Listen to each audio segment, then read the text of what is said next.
América, Radio América, Radio América Visión.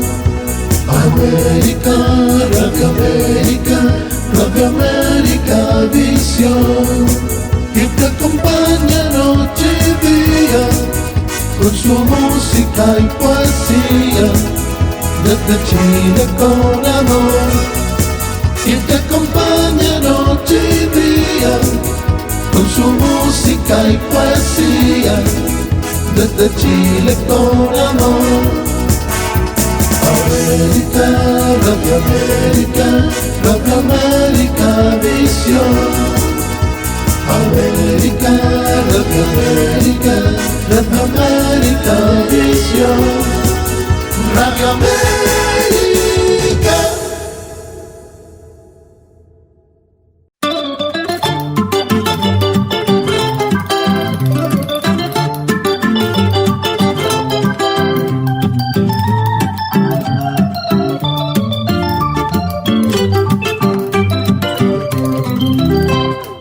Amigas y amigos de Radio Satélite Visión y América Visión. Con gran placer, presentamos la franja cultural, llamada La Poesía y el Cine. Programa producido y conducido por el señor Héctor Alindor Marreros Vázquez. Director de cine, historiador y escritor de Perú. Bienvenido y éxitos. Vamos al aire.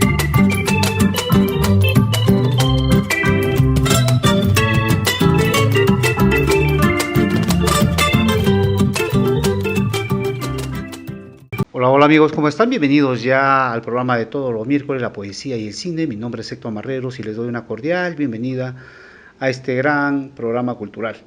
Gracias a nombre de Radio Satélite Visión y América Visión de Chile y de la gerente general, la señora América Santiago, asimismo de todo el equipo de producción de Perú. Hoy en el programa vamos a tener a un gran invitado, ¿no? Vamos a estar hablando un poco de economía y un poco de ciencia, de proyectos que se vienen desarrollando acá en la parte norte del Perú, como es Cajamarca, ¿no? Y sobre todo vamos a hablar de una universidad muy importante del Perú, que es la Universidad Nacional de Cajamarca. Nuestro invitado de hoy es el economista José Luis Medina. José Luis, buenas tardes, bienvenido acá a la Franja Cultural, La Poesía y el Cine. Bien, muchas gracias, muy amable por la invitación, encantado de poder conversar con usted de lo que acaba de mencionar. Muy bien, José Luis, veíamos hace unos días en los medios de comunicación, ¿no?, una noticia que ha alentado mucho y emocionado mucho a la población, tanto de Cajamarca como de Perú, ver que hay un economista del área de investigación del vicerrectorado, en tu caso, como tu persona como director, que ha ganado un proyecto, ¿no?, que es algo muy importante y que tiene un poco de asociados de distintos países. Cuéntanos un poquito de esto, de este proyecto y quiénes más colaboran en este gran proyecto.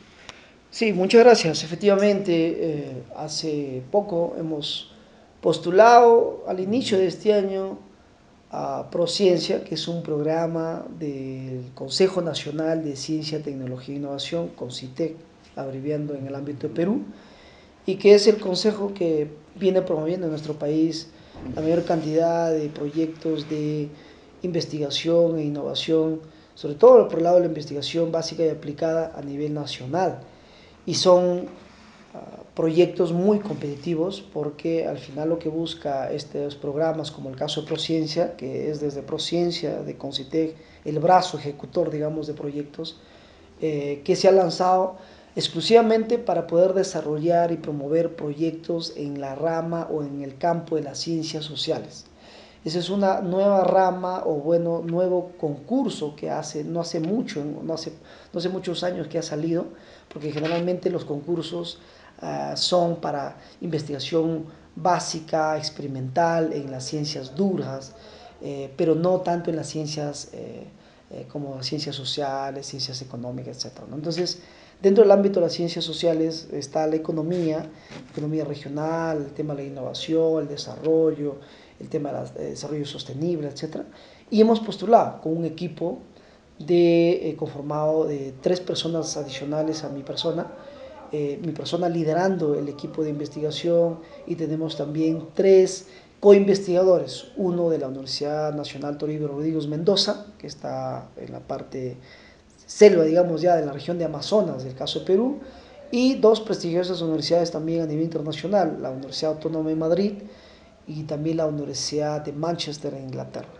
Con ellos 2 investigadores que, bueno, he venido sobre todo desde el extranjero trabajando de cierta manera con ellos, hemos conformado la propuesta y nos hemos lanzado a este concurso que es muy competitivo porque se presentan a nivel nacional de todas las universidades para poder generar y sobre todo tratar de buscar financiamiento a los proyectos o propuestas que uno presenta o tiene para ejecutar en esta línea de ciencias sociales. Y para fortuna nuestra hemos logrado ganar este proyecto en nombre de la Universidad Nacional de Cajamarca, liderado por mi persona obviamente en este proyecto, y que nos han dado recién hace poco la noticia para poder ejecutar este proyecto y hacerlo a partir del mes de agosto y dura 18 meses. ¿No? Para fortuna nuestra también es el primer proyecto de investigación en ciencias sociales que ha ganado la Universidad Nacional de Cajamarca en el tema de ciencias sociales a nivel nacional.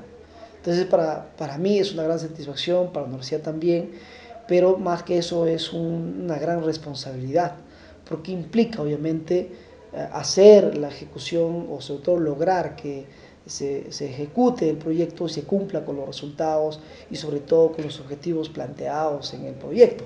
El proyecto tiene que ver, el título del proyecto que hemos presentado nosotros se denomina el tema de las grandes empresas establecidas y el impulso de los sistemas regionales de innovación en regiones en desarrollo ricos en recursos naturales de Perú. Desafíos y oportunidades desde el análisis del enfoque de agencia. ¿No? Entonces ha sido uno de los 118, de las 118 propuestas presentadas a nivel nacional, ha sido nuestro proyecto, este proyecto con ese título, uno de los ganadores seleccionados y que ya ha sido oficializado el tema de haber ganado este proceso. Muy bien, José Luis. Estimados oyentes, para los que recién se incorporan a la sintonía, estamos en una gran entrevista con el peruano economista José Luis Medina. José Luis, ¿cómo nace la idea de este proyecto? ¿No? Porque hemos visto y sabemos por antecedentes que hemos venido viendo tras la noticia que, bueno, en la universidad ha habido ya ausencia de estos proyectos de investigación, ¿no? Y debemos ser conscientes que la universidad debe impulsar estos proyectos de investigación justamente para los profesionales, ¿no? ¿Cómo nace la idea de elaborar este proyecto? Bueno, en realidad yo en mi caso me incorporo a la universidad el año pasado, a mediados del año 2023, y vengo a Perú específicamente el 2022 porque he estado muchos años fuera en el extranjero viviendo, sobre todo continuado con temas de investigación en varias universidades en el mundo, y ya veniendo trabajando temas relacionados al proyecto que hemos presentado. Desarrollé una estancia de investigación como investigador en el Manchester Institute of Innovation Research de la Universidad de Manchester durante el año 2021, y ahí trabajé, por ejemplo, obviamente estuve ahí con un postdoctorado, y logramos trabajar con el equipo de este instituto más temas de innovación en países en desarrollo ricos en recursos naturales. Empezamos a mirar, por ejemplo, cómo los países actualmente ricos en recursos naturales, pero que no han dado ese salto hacia un nuevo estado de desarrollo, o no son países o regiones desarrolladas, pueden hacer uso a partir de la gestión de su riqueza natural o gestión de sus beneficios o ingresos que genera la riqueza natural para promover actividades, iniciativas y cualquier tipo de proyecto, iniciativa en ciencia, tecnología e innovación. Entonces es uno de los proyectos que hemos trabajado en Manchester, y hemos trabajado ya 2 investigaciones anteriormente a la propuesta esta, que está relacionado. La primera fue el tema de Chile, en el caso de Chile, que promovimos, por ejemplo, un estudio para determinar cómo Chile, a partir de los recursos naturales, de las regalías, por ejemplo, que recibe los recursos naturales está generando mecanismos institucionales para mover ciencia, tecnología e innovación. Ahí, por ejemplo, crearon, o tienen todavía, pero crearon en el año 2005 hacia adelante, el Fondo de Innovación para la Competitividad de Chile, el FIC. Y este fondo proviene en gran parte de las regalías o recursos o beneficios que viene del sector minero.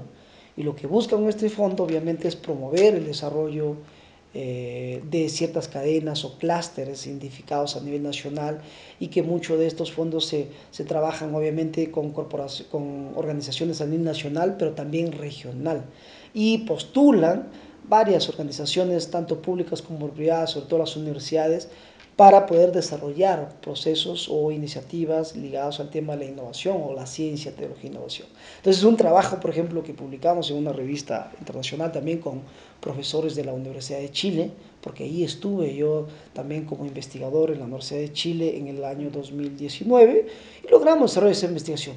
Pues otra investigación más reciente ha sido con la misma Universidad de Manchester, donde trabajamos cómo las universidades públicas empiezan a convertirse en actores fundamentales para promover el desarrollo regional en aquellas regiones ricas en recursos naturales. A ausencia de cierto sector empresarial, dinámico, industrial, de acuerdo, tecnológico que existe, que se caracteriza en una región como la nuestra, en el caso de Perú, las universidades empiezan a tomar el liderazgo. Es decir, es la universidad quien define, o en todo caso lidera en un primer momento, los destinos o el camino del desarrollo regional en un territorio, no el sector empresarial. ¿A qué? A falta, obviamente, de este sector empresarial. Hasta que exista, obviamente, un sector empresarial importante, dinámico, innovador, que adopta y genera procesos de desarrollo tecnológico y comparte la tecnología en el territorio. Entonces, a cierto tipo de esa debilidad, la universidad comienza a tomar un rol activo. Entonces nosotros empezamos a determinar cómo es que las universidades pueden asumir ese rol de liderazgo en la articulación y la aprobación de la ciencia, tecnología e innovación y del desarrollo en sus regiones, pero en aquellas regiones ricas en recursos naturales. El comportamiento es diferente a otras regiones donde no hay riqueza natural. El actor universidad y los actores en general en regiones donde no tenemos recursos naturales o riqueza natural, el comportamiento de esos actores son diferentes. Y eso lo hemos determinado en una investigación recientemente publicada en una revista prestigiosa a nivel mundial, que es la Regional Studies, es una revista inglesa, es una top en el mundo, una Q1, y logramos publicar ahí este tipo de trabajo, donde incluso hicimos un caso de estudio, en el caso de Cajamarca, que estamos ahora acá, y el de Arequipa, que está en el sur del Perú, donde como las universidades siguen caminos diferentes a pesar de tener riqueza natural, minería, son universidades con similares dimensiones, con similares antigüedades, con la cantidad similares de docentes, etc. Es decir, hay características similares. Sin embargo, el salto de ambas universidades y el liderazgo de ambas universidades ha sido divergente. En otras palabras, el caso de Arequipa es un caso de éxito y el caso de Cajamarca es un caso de fracaso. Entonces nosotros determinamos a qué se debe eso. ¿Por qué las universidades públicas, sobre todo en la región Cajamarca, no logran ser líderes articuladoras en el desarrollo regional, en el caso de Cajamarca? ¿Y por qué en el caso de Arequipa sí logran ser líderes, ¿no? Articuladoras, y las que determinan, en todo caso guían desde un inicio el desarrollo de sus regiones, ligados obviamente toda la ciencia, tecnología e innovación hacia el territorio, y determinando cuáles son esos factores? Entonces este estudio es importante por ese lado, pero también es muy importante e innovador porque aplicamos un enfoque que en español es la agencia de cambio, se traduce la agencia de cambio, y la agencia de cambio tiene que ver con un enfoque o una estrategia o una estrategia de desarrollo regional que tiene que ver con tres aspectos. Primero, la agencia de cambio implica que los actores, por ejemplo, del territorio, tienen que haber liderazgo, o que tienen que liderar, pero sobre todo tienen que ponerse de acuerdo y tener visiones en común. Eso en inglés es el leadership, el base place leadership, que en español es el liderazgo basado en lugar. Es decir, en el territorio, los actores que existen, tanto en la empresa, el sector público o la sociedad civil, de cierta manera tienen que liderar y ponerse de acuerdo, liderar, por eso dice desde el territorio, la mirada del desarrollo regional.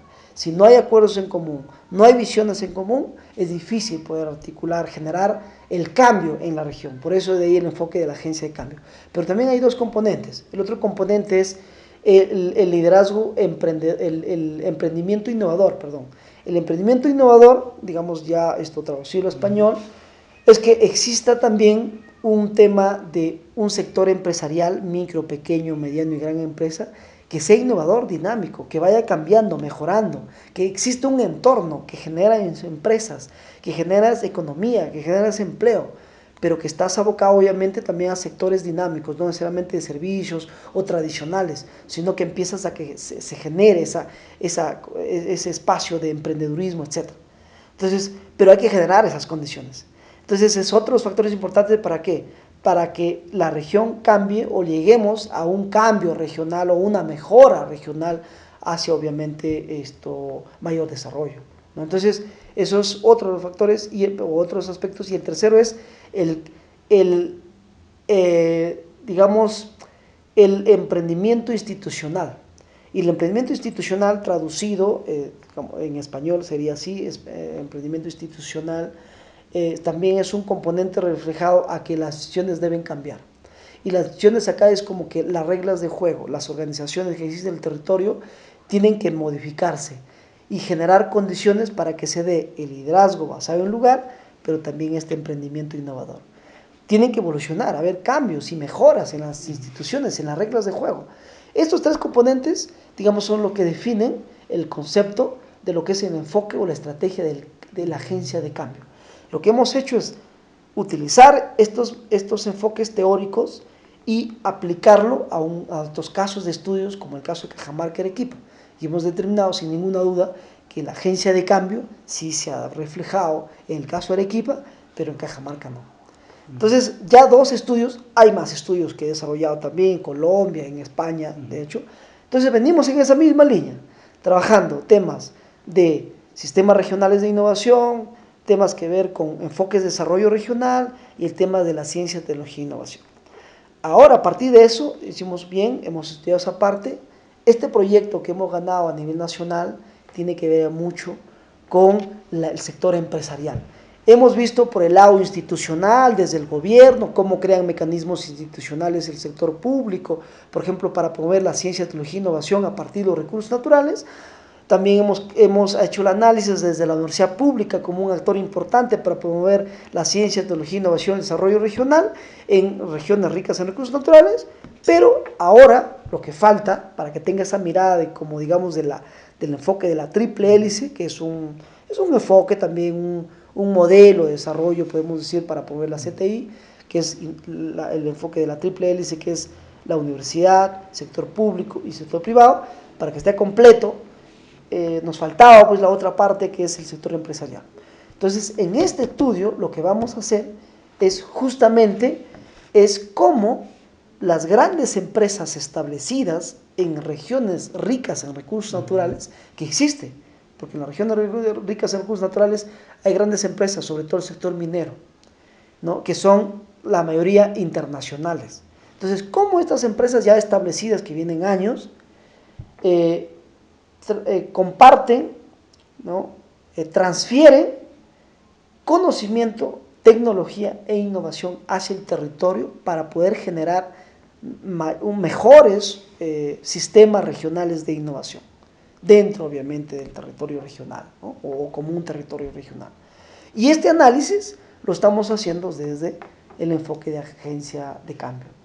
Entonces vamos a utilizar esas tres componentes de la agencia de cambio nuevamente, pero ya aplicado al tema de la empresa. Y acá nos concentramos en la gran empresa, porque en teoría conocemos que las grandes empresas donde se van a establecerse llevan tecnología, usan o son intensivas en conocimiento y tecnología, sobre todo el sector minero. La tecnología es bárbara, es impresionante, ¿no? El conocimiento es extraordinario. Ok, se establece acá en el caso de Perú, en las regiones donde están, donde vamos a evaluar.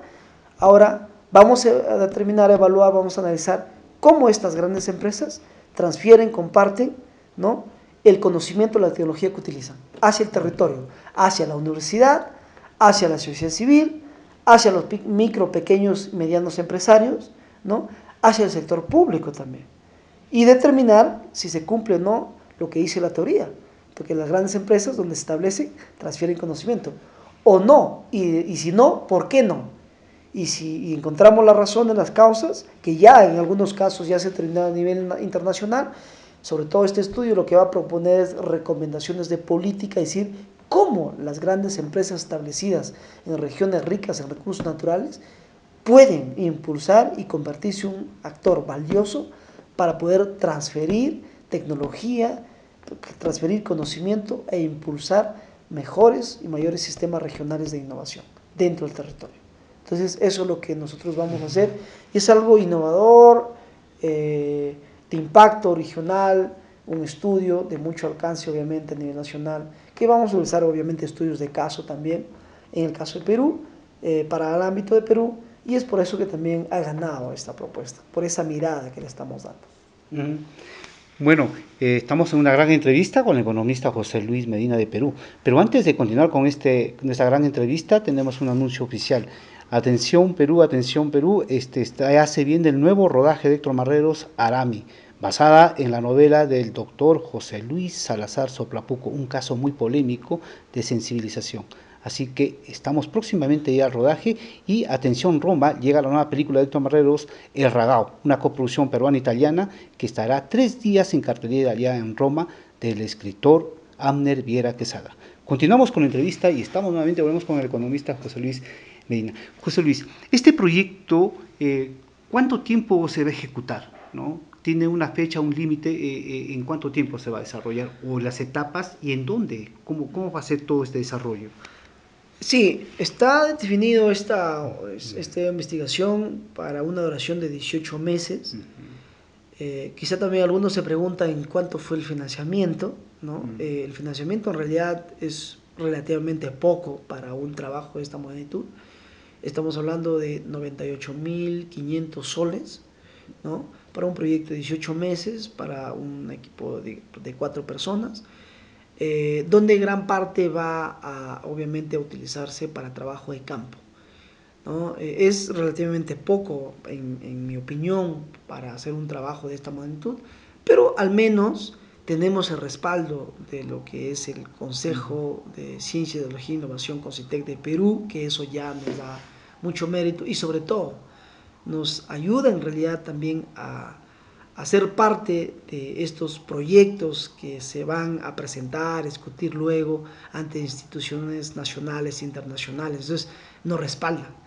Ser parte de un proyecto y ganador de un proyecto ayuda mucho para nuestro currículo también, y motivar un poco a los docentes dentro de las universidades, sobre todo, por ejemplo, la Universidad Nacional de Cajamarca, que hay muchas debilidades que me gustaría quizá luego mencionar, pero de momento estamos en esa situación, y creemos que ya para el próximo año, a fines del 2025, pueda culminarse, o en este caso para el 2026, el primero o segundo mes, porque son 18 meses.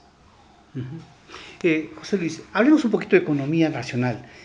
Tú como economista, ¿cómo ves esa mirada panorámica a la realidad de la economía peruana?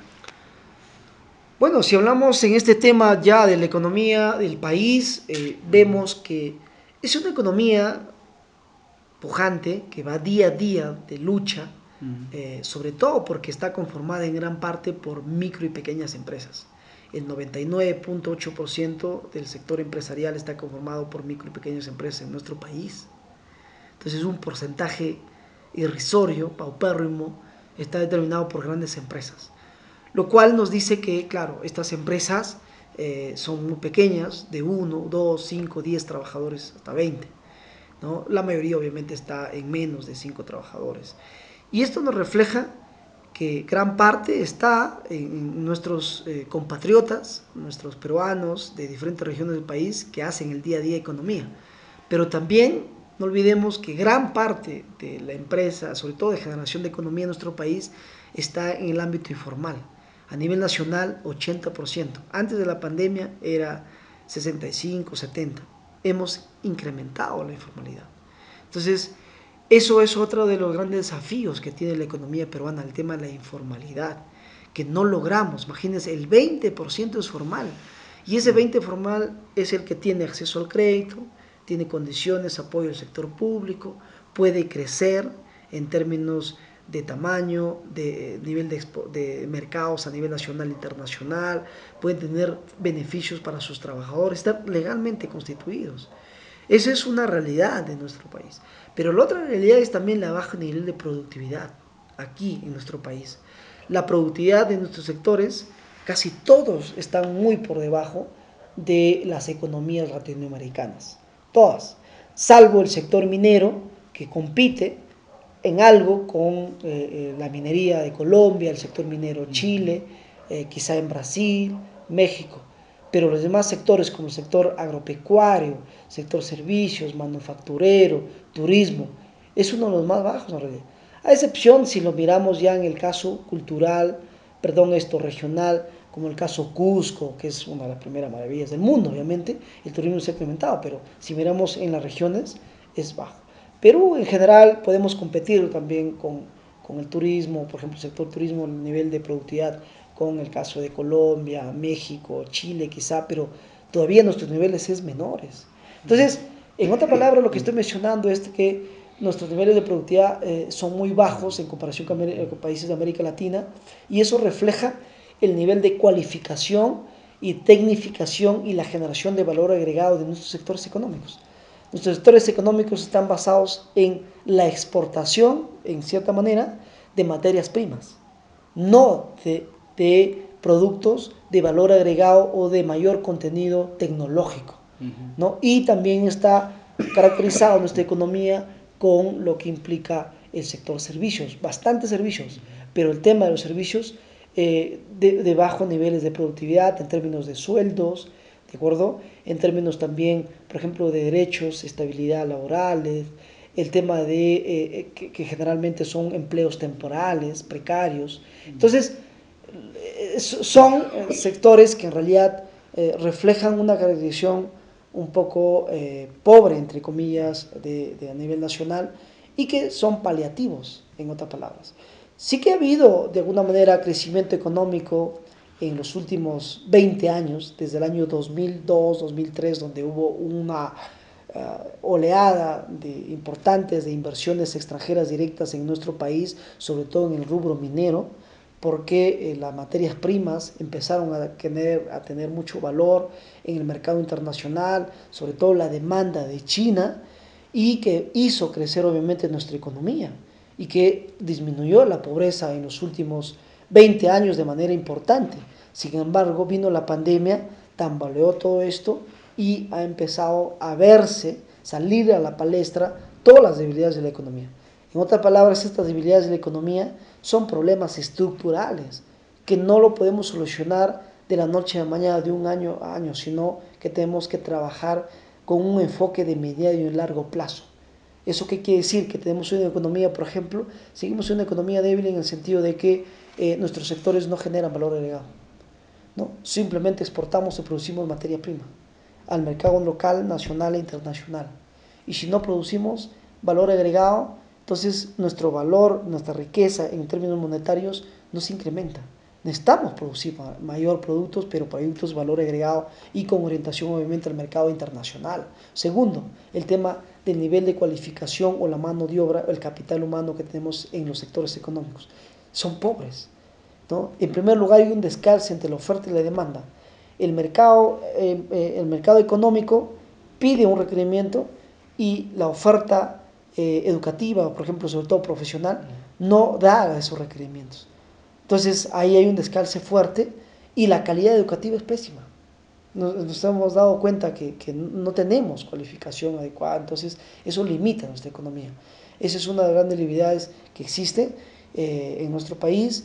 Y lo otro es que también vemos que el caso de la informalidad, que ya lo mencionamos, es parte estructural también de nuestro país. ¿Cómo queremos potenciar, mejorar nuestros micro, pequeños empresarios que crezcan con tecnología, utilizando créditos, apalancándose con el sistema financiero, tratando de tener capacitación y mejores miradas hacia mercados nacionales e internacionales si están en la informalidad?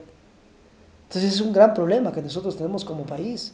Entonces miremos que la economía, si bien es cierto, ha venido teniendo un crecimiento económico, pero ha venido creciendo por crecer. Y lo que tenemos que tener una mirada es más bien qué tipo de crecimiento y sobre todo que sea sostenible. Y esa sostenibilidad va a depender mucho de políticas económicas que vayan orientados a tener sectores económicos más productivos, más innovadores, de mayor valor agregado y orientado a mercados nacionales e internacionales, sobre todo internacionales. Hablamos cuando en Cajamarca, de acuerdo a las estadísticas, José Luis, siempre se dice, ¿no?, que Cajamarca es una de las regiones, uno de los departamentos más pobres del Perú, a pesar que tenemos minería, ¿no? Y esto de repente es un poco llamativo de atención para Latinoamérica. ¿Cuál es el punto de vista de ese punto que hace la crítica, ¿no? En el caso de Cajamarca sí estamos en los ojos del mundo, ¿no? Incluso también se habla, ¿no?, vamos a Perú y ¿cuál es lo más pobre? Cajamarca. Socialmente, en condiciones, por ejemplo, sino la pobreza monetaria y la pobreza multidimensional, que son dos indicadores para medir la capacidad de solvencia de un hogar o de una persona y acceder a los bienes y servicios, nos refleja eso. Entonces, el 44.5% de la pobreza de la región Cajamarca, de la 44.5% de la población de Cajamarca es pobre. Entonces, nos quiere decir que de casi 10, es decir, de 10 personas, casi 5 son pobres, la mitad prácticamente. Entonces, ¿por qué? Y esa es una discusión que viene aparentemente haciéndose desde hace años, el por qué. Lo sabemos, el diagnóstico de cierta manera, pero no atacamos verdaderamente el problema, no atacamos las causas, la raíz del problema.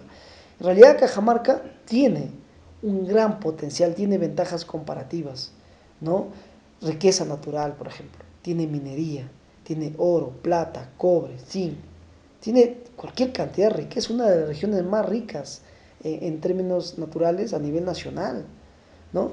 Tiene también diversidad climatológica, de pisos ecológicos para poder producir, incluso los climas como tal, para producir cualquier cantidad, hay una variedad enorme de diferentes productos, de diferentes sectores económicos, sectores productivos en nuestra región, en comparación a otras regiones. Tiene costa, sierra y selva prácticamente, ¿no? Y tiene diferente vocación de producción, ¿no?, por sus pisos que tiene. Entonces, eso nos hace ricos, tiene gente, y la gente en el término de juventud, estamos hablando de 37% es joven.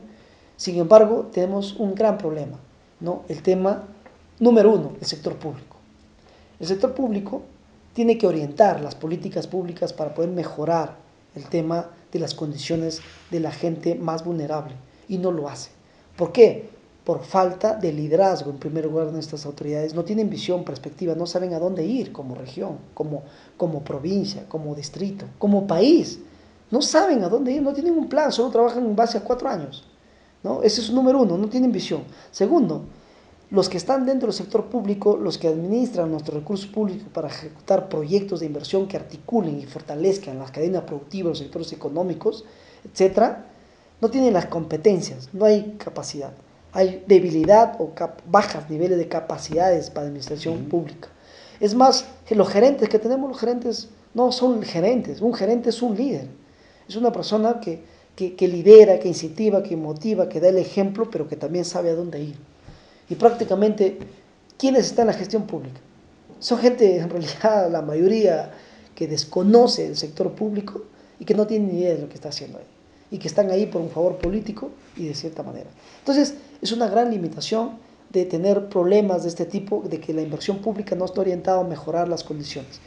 Otro de los problemas grandes es que a falta de esta visión, a falta de esta gerencia o competencias o capacidad del sector público, por un lado se malversa el recurso público, hay mucha corrupción, se pierde el recurso, pero por otro lado también no se orienta a inversiones como corresponde, solo se orienta a inversiones más visibles aparentemente, pero que no ayudan a solucionar necesariamente la pobreza. Se va orientado, por ejemplo, a inversiones que no tienen impacto para poder generar más economía. Tenemos que orientar más, por ejemplo, al desarrollo de capacidades de la gente, cosa que no lo hacemos. Si tú le educas a una persona, le das educación, ten la seguridad que nunca va a estar en una situación de pobreza. Porque esa persona educada, está en el colegio, llega a la universidad y tiene un título, sí o sí se va a buscar la vida y sí o sí no va a caer en el tema de la pobreza. Entonces ahí tenemos que desarrollar. Y el gran reto del sector público es articular políticas ¿para qué? Para incorporar a la población pobre al sector productivo. Porque la única forma de salir de pobreza es cuando te vuelves productivo. Si no produces, te conviertes prácticamente en un pasivo dependiente de una subvención del Estado y que no quiere hacer absolutamente nada. Pero generalmente esa es la población adulto mayor, que ya no puedes hacer nada porque ya no puedes incorporar a la educación, de generar desarrollo de competencias, capacidades para que se vuelva productivo, sino que ahí tienes que ser paliativo nada más. Pero a la gente joven, a la gente adulta, que no adulta mayor sino adulta, tú lo puedes incorporar al sector productivo y sobre todo a la juventud, meterles a todos sin ninguna duda al sistema educativo. Y esa gente de acá a una generación, a 5, 10, 15 años, no va a haber gente pobre. ¿Por qué? Porque esa gente ya cambia. Y eso y yo lo digo con experiencia, porque mis padres son agricultores, han vivido en la pobreza, mi madre, mi padre, yo soy uno de los 7 hermanos que somos, que hemos vivido en el campo, hemos nacido en situaciones donde no hay carretera, hospital, no hay colegio, no hay nada, ¿no? Lo único que tenemos es las chacras para poder producir. Y lo único que nos ha salido ahorita, todos mis hermanos son profesionales, todos, ¿no? Y mi persona, obviamente aquí dialogando, todos con educación. Gracias a la educación, nunca creo que podemos estar en una situación de pobreza, al menos desde ahora no creo, porque la buscamos. Y así la gente nos demuestra. Entonces, ¿qué tienes que dar? Educación. Y cuando tienes educación, esa mirada obviamente lo vas a incorporar al tema productivo.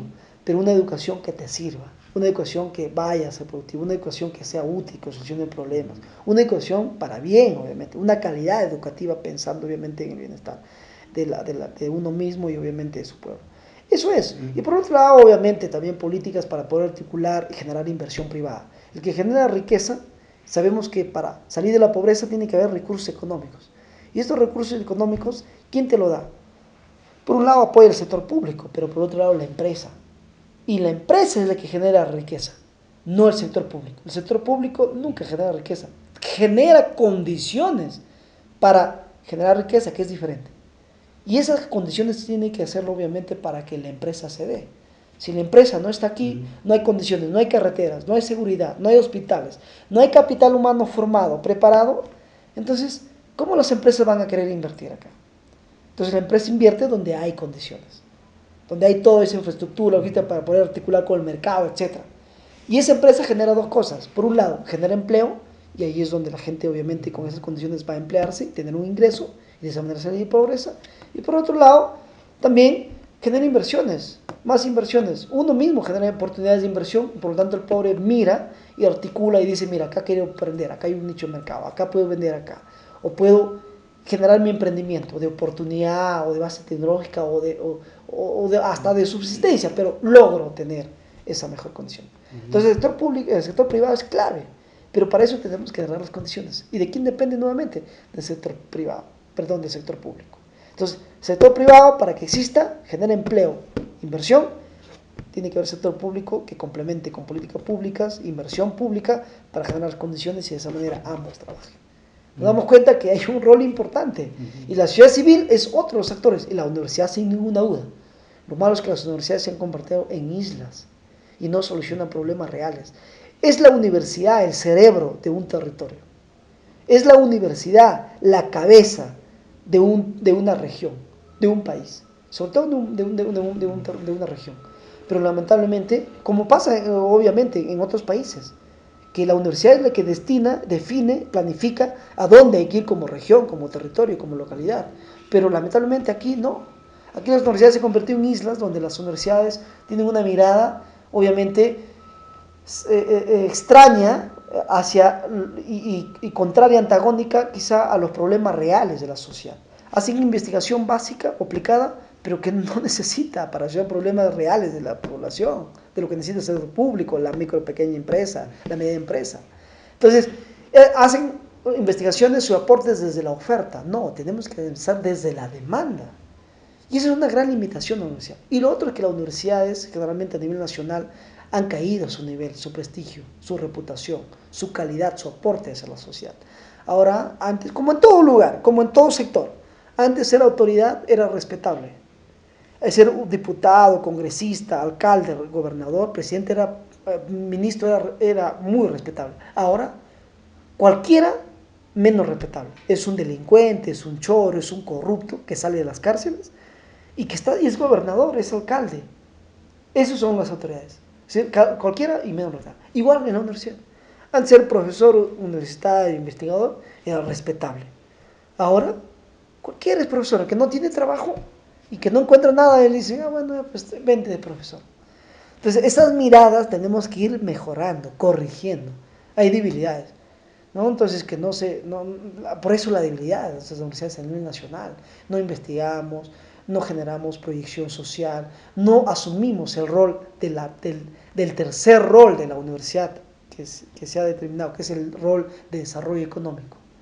Entonces, por eso que también la pobreza sigue campeando, porque no sabemos en realidad, aparentemente, cómo el rol de la universidad puede intervenir para poder solucionar la pobreza. En realidad nosotros, bueno, por nuestra parte lo conocemos, pero la universidad no sabe cuál es el rol aparentemente, o si lo sabe no quiere trabajar o no sé qué. ¿Cuál es por qué, no? Tenemos en todo caso averiguar qué es lo que está pasando con la universidad, y no estamos hablando solo de Cajamarca, estamos hablando a nivel nacional. Esta es una problemática nacional. Lamentablemente esa paradoja de que somos ricos porque somos pobres porque somos ricos, quizá es porque no necesariamente creo en eso, pero es porque quizá tenemos muchos recursos, no los sabemos administrar, tenemos gobiernos corruptos, autoridades incapaces, ineficientes, con bajo capital humano para poder introducirse en el sector productivo, y obviamente una desarticulación absoluta a nivel regional. Hay muy pocos avances sobre el tema de la articulación y trabajar en conjunto, porque la pobreza no se soluciona con un solo actor, se soluciona en conjunto, articulado. La pobreza es multicausal, es multidimensional. Y la pobreza es un tema económico, pero también es un tema social, es un tema también comunicacional, de carreteras, es un tema también de agua, es un tema de saneamiento básico. Entonces, si nos juntamos a todos los actores, atacamos de manera conjunta. Pero no, aquí hacen un proyecto por un lado y por otro lado. El gobierno local hace un proyecto en su comunidad donde hay pobreza, bueno, un proyecto, por ejemplo, de agua potable, pero ya no hay, por ejemplo, carretera. Entonces, ¿cómo articulas tú? Ya no hay la intervención por el lado económico. ¿Cómo mejoras en todo caso toda la producción y llevas al mercado? Ya no hay el tema de la educación. Entonces, tenemos que atacar de manera conjunta, articulada, porque es un problema multicausal. Creo que es un grave problema que tenemos en nuestro país, que cada uno proceda por su lado. El gobernador por su lado, el alcalde por su lado, y viene el gobierno nacional acá a invertir y dice, así lo que le da la gana. No articulan los esfuerzos.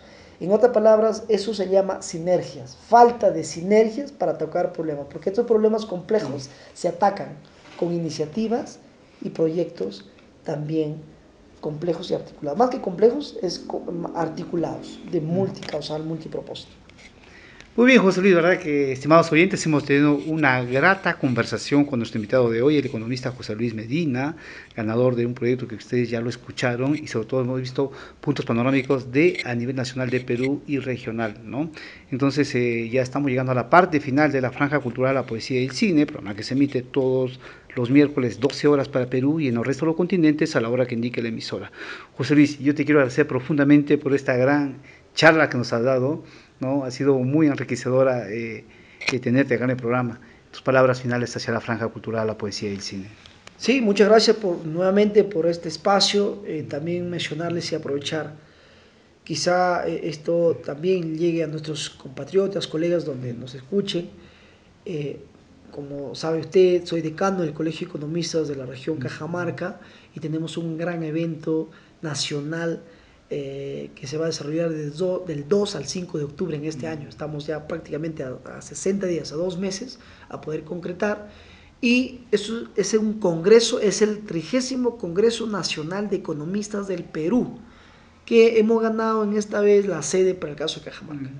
Y justamente esos problemas que hemos hablado, de cierta manera, de una economía más productiva, sostenible, de las debilidades, qué hacer, cómo afrontar la pobreza, el desarrollo económico territorial de nuestro país, lo vamos a abordar en este congreso. Así es que los economistas, estudiantes de economía, interesados, que quieran participar en este certamen, en este evento importantísimo, si tienen alguna duda, pónganse en contacto, está en las redes, tenemos nuestra página en Facebook, Colegio de Economistas de Cajamarca Oficial, página oficial, donde ahí está toda la información para ponerse en contacto y poder participar. Tenemos una estructura muy dinámica, divertida también y acogedora para las personas que no conocen Cajamarca, por ejemplo, y venir y participar de este congreso, y obviamente nos va a permitir conectar, crecer y aprender en uno de los eventos más importantes de economía y del año en Cajamarca. Eso, y muchas gracias por el espacio. Vamos, don José Luis. Bueno, estimados oyentes, esto ha sido todo por hoy. Nuevamente me queda nada más que agradecer a nombre de Radio Satélite Visión y América Visión de Chile y la gerente general, la señora América Santiago, y de todo el equipo de producción de Perú. Conmigo será hasta el próximo programa en que venga con un invitado. Chau, chau.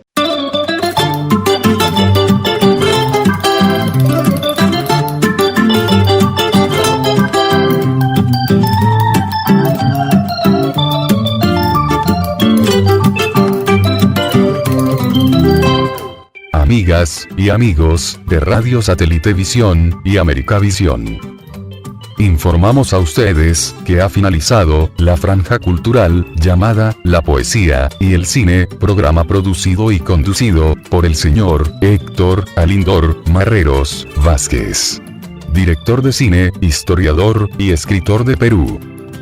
Gracias por acompañarnos en sintonía. Hasta luego.